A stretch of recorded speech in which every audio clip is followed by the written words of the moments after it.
Hello everyone, and welcome to Snack Foods Managing Moisture. Today's presentation will be 30 minutes, followed by 10 minutes of Q&A with Mary Galloway, application scientist here at Meter Group. If you have a question for Mary, type it into the questions pane at any time during the webinar. We'll be keeping track of these to answer during the Q&A, so please don't be shy and submit those questions. We'll also be sending out a link to the on-demand webinar as well as the slides for you to review as soon as they're available. So, without further ado, I'll hand the microphone to Mary. Good morning. Thank you for joining us today. We're going to be discussing snack foods and how to manage the moisture. I would like to present on the top 3 snack food pitfalls, so rancidity or lipid oxidation, texture changes, and moisture migration within the product. And then we're going to talk a little bit about how we can use this information for product formulation and how to achieve some consistency in your products. Snack foods is a very diverse group of products. We have chips and crackers and candies, meat products, healthy things that have a nutritional value in addition to their snackability. They're ready to eat. They tend to be in the low to intermediate moisture area, and they're packaged to easily consume. We want the consumers to just be able to tear into them. That makes them a snack food.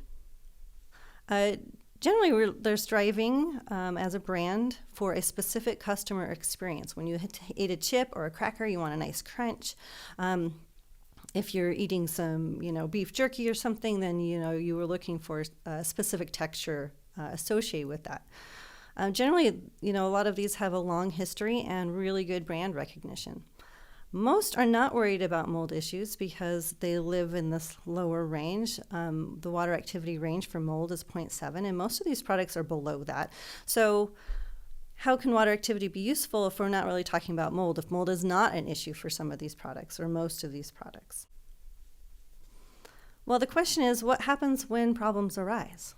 If you have trail mix that now has rancid nuts, or a bar that has gotten hard, or worse, started molding before expiration, that has been actually a fairly recent topic that has come up lately. What about a filled cake in a package is now sticky and there's all moisture inside there and it's unappealing? Can we foresee these problems and can we figure out how to avoid them? And what about new formulations? Can we use this to help with new formulations? So moisture content is needed for the right texture. That's what's going to help things have that user experience, that customer experience when they eat that cracker or chip or that beef jerky that I mentioned before. It's the texture that they're looking for. And so we need to know moisture content. However, it's not going to help when we have moisture-related issues. So what we really need is to have a total moisture measurement, which means that we're going to have moisture content and relate it to water activity, so we can figure out these crucial moisture-related problems and how to solve them. And water activity is the key to that and not moisture content. And I will go into a little more about that in the future. So here are some snack foods that I have here. We're going to specifically focus on the 3 main issues for snack foods that I mentioned before. We're going to have lipid oxidation, rancidity. We're also going to talk about changes in texture, from going soft or going hard, both directions, and moisture migration within multi-component products. So for lipid oxidation, the foods that are going to have an issue with this are going to be foods that have a high fat content. And so generally we're talking about chips, nuts, fried items, cheese, seeds, those kinds of things. But it's not just the high fat content, it's this other part, which is having low moisture content and a low water activity. And let me explain why that is a problem for these. So this is a stability diagram. I've used this quite a bit if you've ever attended any of my other webinars. What I find really useful and interesting here is this lipid oxidation curve. This is showing water activity across the x-axis as that increases from left to right, and then the moisture content and relative reaction rate is on the y-axis there. So what this means, if we follow the trajectory of that lipid oxidation, we'll see that it starts really high at really low water activity. It'll swing down, and that reaction rate is actually reducing until we hit about 0.3 to 0.5. And then it surges back up as the water activity increases beyond that point. So if we're looking at this and we're talking about those specific high-fat snack products, if I was going to take, let's say, a potato chip as a good example, the water activity for a potato chip is around 0.1 to 0.2. Most of those products fit in that low range. And if you look at that range on the graph here, let's see if I can get my mouse to show. There we go. We're talking about an area right here, and that's a very high lipid oxidation rate in this zone right here. But we also notice that it plateaus and is at those very lowest between 0.3 and 0.5 water activity. What that means is that if we can move the water activity of those products up to 0.3 to 0.5 in this zone, that reduces that risk of lipid oxidation. It's at its very lowest rate. And the reason that is because at the higher, the lower water activity in this end zone here on the left, the fat molecules are exposed to the air, and so the air is actually doing the oxidation at that point. When we hit this lowest point, the water actually envelops the fat molecule and protects it. So that's why we have it at its lowest rate down here at between 0.3 and 0.5. And then as we increase water activity, the water itself, the oxygen in the water, actually becomes a reactant, and then it starts oxidizing that fat. So that's great. If you can just bump up your water activity of your product between 0.3 and 0.5, you no longer really have an issue with lipid oxidation. The real problem is this right here. You lose crispness also in this area. And for these specific products, that is what the consumer wants, right? They want a nice snap of a chip. So how do we overcome that? We have this high rate of oxidation below 0.2, but the lowest rate between 0.3 and 0.5. But we have products that need to stay in this 0.1 to 0.2 range so they maintain their crispness. So what we need to do is we need to balance that texture with the possibility of rancidity. So oxygen is our enemy, honestly, because that's what's going to cause that rancidity to happen. So what can we do to reduce that? Well, we can actually reduce the oxygen with an oxygen absorber, and you'll see that in some of those products. Or you can introduce a nitrogen flush or another environment flush that will displace the oxygen in there. So if you reduce the oxygen in the package, then you don't have as much oxygen to react with the fat and cause that rancidity. The other thing is to pick the right packaging. We have water vapor transmission rate, and that's how much water comes into the package. And you want to make sure that you maintain the right kind of packaging. So the lower that number, the better. That's a better package. It's more sealed against the moisture in the air. But another thing you need to look at is the OTR, and that's the oxygen transmission rate. And you need to have that low as well, because if you have a package that has a really good water vapor, that's great, because that will help maintain any texture changes or anything like that. But if you have that OTR is high, you're letting a lot of oxygen in, and that's what's going to cause the rancidity issue. The other thing is that light has a huge effect on that reaction. So if you can minimize the light in the package, then you'll be a lot better off. So no clear packaging and no packaging with windows, because windows will let light. Even if you can have amazing packaging all around and have a little window to see the product, that can be a real weak spot in your packaging. All right, change in texture. So similar to the lipid oxidation type products, these are slightly different because we're not talking about foods that have high fat content. So some of these would be the crisps, like vegetable crisps, although they can be higher in fat as well, depending on how they're produced. Dried fruit, cookies, crackers, bars, some kind of confections, gummies, that kind of licorice maybe, and some functional ingredients. And I put that in there because functional ingredients generally tend to be like a powder, but it relates to them because we can, the change in texture for those would be more like caking and clumping. These are in a little bit higher range, so these are low to mid-range moisture contents, and the same for water activity. So what can cause a loss of texture for these products? So we're looking here at a little diagram of the atmosphere, and then we have packaging. And then the packaging, that water vapor transmission rate, is what's preventing the moisture to come through. And so really, that's going to be your greatest enemy, is your product and what it's surrounded by. So those exterior conditions. So things that are going to affect it are going to be the impact of your packaging. Like I mentioned, if you have packaging that's paper or wax paper lined or something like that, that doesn't have a very good water vapor transmission rate. It's high. So a lot of water and vapor is going to be able to get into your product or out of. So moisture can actually go both ways. So we've had some customers who, let's say they make a bar, and it will get hard over time, and they are trying to figure out how that can happen. And that's because the packaging isn't really protecting them from the exterior conditions. And so moisture can, from the atmosphere, if we have a higher humidity, that can get through the packaging and increase the moisture inside the product. But it can go the other way too. If your product is higher than the atmosphere, then it goes the other direction. And so we can actually lose moisture through that packaging.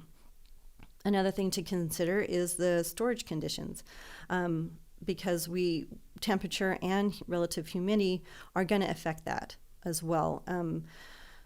So if you have a high temperature, high humidity, or storage condition, let's say it's in a truck or something like that, those will affect the moisture content and water activity of the product, depending on how well they're insulated with the packaging.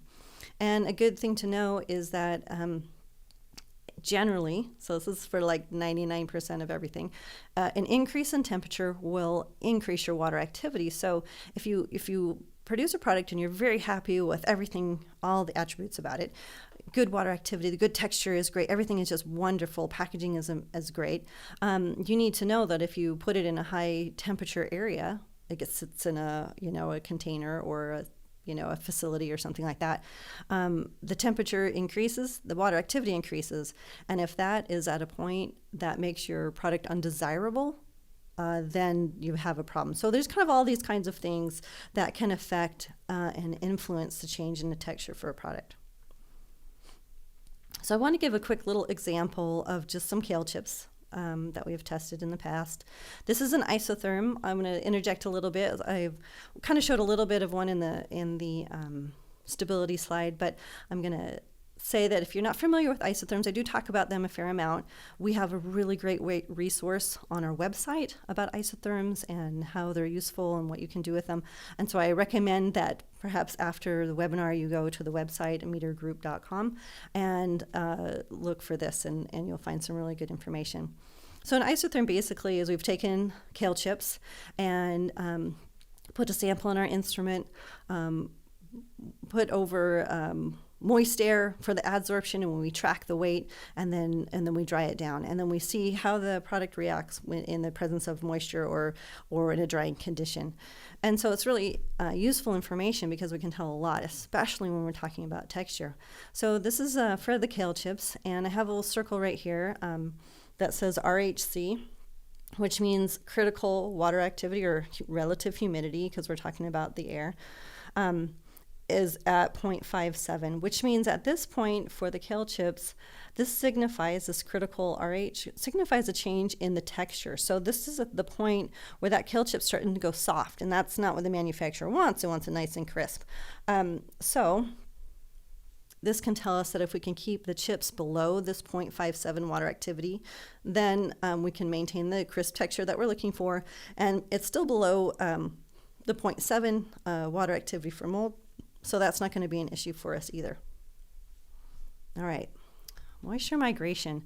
So this is slightly different than changing of texture, where texture changes really were coming from the externally into the product.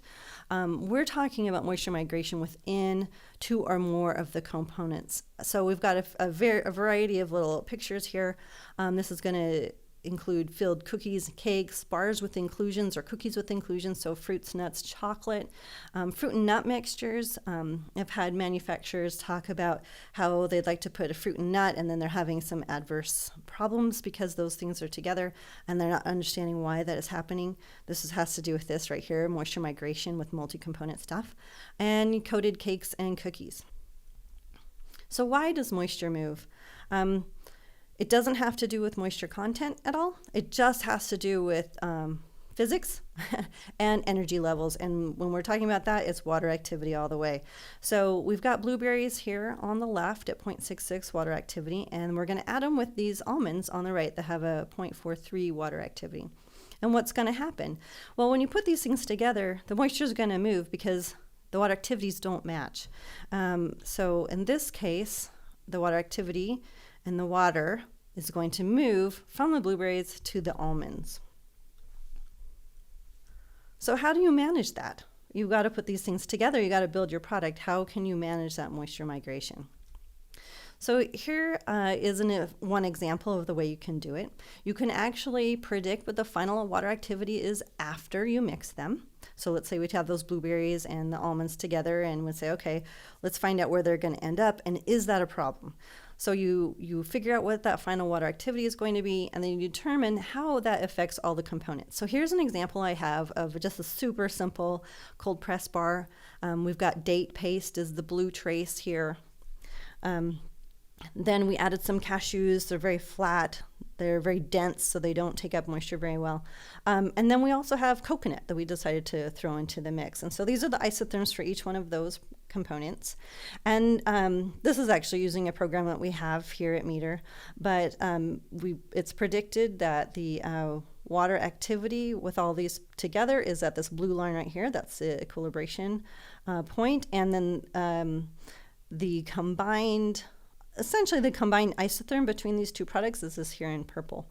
And it says that when we mix all of these together and I did input a mass ratio of each of these items and an initial water activity. So it knew where to start, and it blended all that information together and said, okay, when we mix all these together in this bar, the water activity is going to be 0.63. Now we kind of go back and assess, how is that going to be? Is that okay for our date paste? Are the cashews okay? The cashews are going to, probably have the biggest effect from this, and meaning that they're going to increase in moisture. But maybe that's all right. Maybe the texture is still all right in this bar and it's acceptable, So basically, just to reiterate, you pick, you predict the final water activity, and then you assess it for each of those components. So in this case, maybe it's fine and we can move along. And if it's not fine, then you can make an adjustment. But you can do this before you mix anything at all. Another way you can do it is to kind of come at it at a different angle, is you can pick a common water activity, and then you would just adjust each of those components' water activity. So I use this example kind of a lot. This is a snack cake that's filled and then iced. We have 3 different components, and they all have completely different textures, and that means they have 3 very different moisture contents. So this is the isotherms for all 3 of those components. You'll see here that we've got the icing is in blue. There's a lot of sugar, obviously, in the icing, and that tends to be very flat. We have a lot of fat in the cream filling, and there's the isotherm for that. And then we have the cake in the green. And what we can do here is we can pick, in this case, we've got the water activity is picked to be 0.7. So if we say, okay, at 0.7, all of these are going to have the right texture we want. The cake isn't going to be too hard. It's not going to be too soft. The cream filling is nice and creamy. We really like how that is. And the icing is going to do a good job of protecting the cake as a moisture barrier. But you'll notice that they still are maintaining, even though they have the same water activity, that they have very different moisture content. So here the cake is at 20% moisture content, the cream filling is around 15, and then the icing is around 5. So that is another way we can come about it. Pick a specific water activity where we like all of our individual components. We like the texture, and that's going to work for us, and then put them all together. And because they're all the same water activity, no moisture is going to move. All right, so what if those aren't available? What if you can't do those? Are there other ways to manage moisture migration? Yes. So you can slow the diffusion process. Eventually that moisture is going to move. But if you can slow it down enough that it'll be maintaining its shelf life in the time period that you want. Like I said, it's still going to happen, but maybe you can slow it down so that you still can have whatever your desired shelf life can be. The other idea is you can actually create a physical moisture barrier right there. Take as an example, chocolate. If you ever had an ice cream cone, they coat the inside of the cone with chocolate, and then that's the moisture barrier between the ice cream and the actual cone itself, right? If you can't do any of the above, you can do separate packaging. I think of the example of like cheese and crackers, especially like you can think of even a shelf-stable cheese and crackers. Those just cannot be. The cracker needs to be crisp, and the cheese needs to be soft. And you can make those so that they match fairly well, but sometimes in the end you just can't do it, and so you can just completely separate them in their packaging. All right, how do we use this information for formulation? Let's say we've got products and we know where they are. If we know that, we have products in this lipid oxidation trouble area, or in the change in texture, or in the moisture migration, say, that's where my product fits in, then we know what our biggest enemy is, our biggest pitfall. And we can be aware of these and avoid them. You know what they are now, and you can use that information to help for future formulations. And how do we do that? So you can, let's say we want to come up with a new variety, a new flavor of something. You can use that information and transfer it to your new variety. Or let's say you're interested in doing a clean label reformulation. So it has no preservatives, or you're reducing sugar or whatever. How do we take that into account? Well, we can know how ingredient changes affect the final product, and we can characterize new formulations. Here's just a quick little graphic I have down here with water activity and moisture content, like we've been seeing for the isotherms. And we have two different formulations. Let's say this could be two different bars, or it could be a coating on a gummy to help with, maintaining so we don't have that syneresis that happens with gummies sometimes, that they get sticky on the outside. So we're trying new coatings. Well, you could run isotherms on those, and you can be able to compare how moisture interacts with those. We can also relate the degradation of functional ingredients to water activity. Which is really fantastic, because then you can take all this key information like moisture content, water activity, the shelf life you're hoping to shoot for, and the potency of your functional ingredient, whatever that might be, vitamin C or a protein or whatever it is, and combine them and kind of have all of it in one area that's all correlated, so that you can produce the optimum formulation. All right. So here's the goal. Those are all great. If we can know what we're getting into, know where our pitfalls are, know how we're going to combat them, how do you consistently get those results? You know where you want to go, but how are you going to get there? So really what we need to be doing is producing consistency. In the center, in this adorable little smiley face, that's where we want our customers to be, right? They want them to have brand loyalty because we've been producing consistency. They know when they get that package and have that snack that it's exactly what they're expecting. There's not going to be any nasty surprises. There's not going to be mold or rancid nuts or anything like that. And if we can achieve that, then the consumer is also going to be inclined to try new products that we come out with, right? They had good experiences with product A and B. So when we come out with product C and D, they'll be like, oh, I really like those other ones. I'm willing to try this new one and see if I like it too. Unfortunately, it can go the other way too. You've got negative experiences will impact those future perceptions as well. Let's say we did have a product that they liked, but then the bars started going moldy and they had a whole box they had to throw away. Well, that's going to make them very hesitant to buy your product in the future, or try any changes that you want to introduce to them. So you've got to be aware of both of this, that you really need to be focusing on this producing consistency. So here's a little graphic, and this is just a sample isotherm here. Maybe we'll just continue with the bar example. And we have here in the red a target water activity that we're shooting for. And it also fits this certain moisture content that we're also interested in that gives us just the right texture. So if we can maintain in this zone here, we are going to hit that sweet spot. And the beautiful thing about hitting that sweet spot is going to get the consumer what they want every time, but it also, as a company, is really going to help minimize some negative things and increase some positive things. So if we drop, let's say we're kind of in this zone here where we're dropping water activity and lower moisture content, we're kind of losing our quality. That's not what the consumer wants. When we go too high, we have to be careful we're losing safety. We want to build in that buffer. Let's say if we have a product that's going to be in a high temperature area, then we know that's going to increase our water activity, and now we might push it past the state that we really want. We might change the texture, but we could also introduce mold conditions or something like that. And then same in this area here, when we have a lower moisture content, we're losing out on yield and revenue, honestly, because you're drying your product. It's just not in the optimal zone. And generally things are sold by weight. So, that's going to hurt the business. So if you can really hit that sweet spot in the area right here, that is just going to help in every conceivable way for the business and for the product.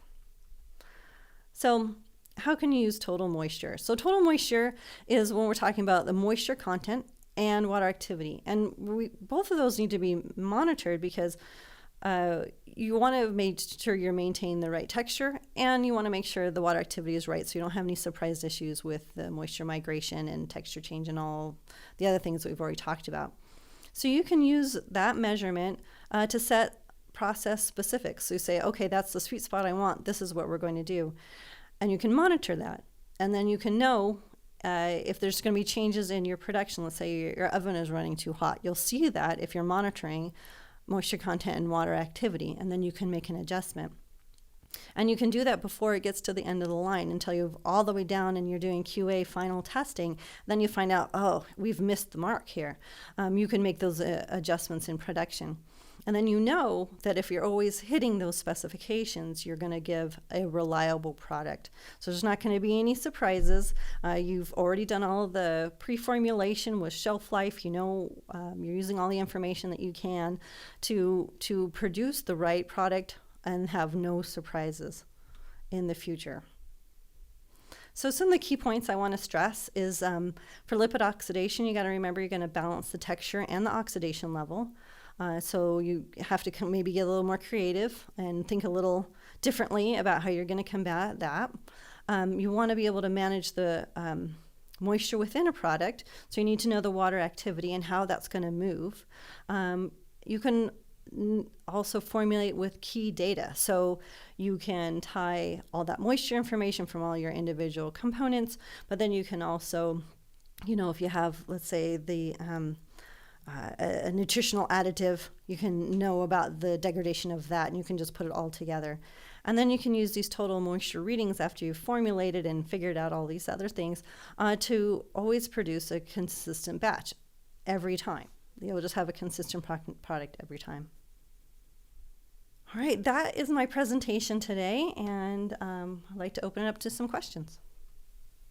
All right. Thank you, Mary. Yeah, we'd like to take the next few minutes or so to take some questions from the audience. And thanks again to everybody who's already sent in a question. We really appreciate that. And there's still time to submit questions if you'd like. And we'll try to get to as many as we can before we finish. And just as clarification, if we don't get to your question, we do have them recorded, and Mary or one of our other meter food experts will be able to get back to you directly via email to answer your question, your very specific question. So, Mary, our first question today, if I'm using two ingredients with different water activity levels, how do I know when those two ingredients will have come to equilibrium? That's actually, that's a good question. It's a little bit more of a complicated question, honestly, because so they eventually will come to equilibration. That is just the way it will work. How fast depends on their moisture profile, meaning that if they're products that take up moisture very quickly, then that equilibration will happen very fast. If they're slower, it'll take longer. So it is a little bit of a complicated question. However, it's easy in a way to solve because you can actually do a kinetic study. You can actually just take the product and hold it at a certain humidity, and then you can track the weight and do a diffusion calculation. So it is doable. It's just a little more complicated process. So I guess the key point I want to stress here is that know that it will eventually happen. So if you're making a product and you're shipping it out, sometime in that process before the consumer gets it, it's going to get there. So just be aware and make sure that you formulate it correctly. So do you have, I want to put you on the spot, do you have a ballpark estimate? Like if somebody's asking how long would that take? I mean, you talked about some will happen slower. So I mean, it depends on the ingredients. It depends on packaging, all that kind of thing. Right. Well, it depends what it is. So I'm going to preface that really, really hard. It could be a day to a week or two. I mean, it really depends. If you're like nuts are slow because they have a lot of fat, they're dense, so that could take longer, but eventually it'll get there. Baked goods is a little faster in that regard because there's a lot of chaos that happens after you bake something, and so that takes a while to settle down. And so you kind of know, like within a day, like if you have a fresh baked bread and it's a different texture the next day, that's because that is coming to equilibration. So that's my kind of hedged answer. and I guess it does depend on the relative amount of the various ingredients as well, right? It does, and it would depend on how far apart they are, too. So, if they're pretty close to coming in together, and then it'd be negligible or, happen. I think the bigger difference between moisture contents will drive that, at least that reaction faster, but then I think it'll slow down. So I don't know if that's helpful information, but yeah. All right. Next question here. How can I use water activity to predict when a functional ingredient will degrade? Okay. Boy, these are a little complicated questions, but I think they're fantastic. So it is possible to calculate the rate of degradation in your product for your functional ingredient. We'll just go with vitamin C as an example. You could also track lipid oxidation the same way. It's a different where when you do vitamin C, it's a loss, and when you do lipid oxidation, it's an increase in oxidation. So, but you can essentially do a study where you pick a couple water activities and like 3 temperatures, and you run a chemical stability study, essentially. And you want to use conditions that are you can slightly elevate what the normal conditions be, but you don't want to be too extreme with that because you want to make sure you can track the rate properly.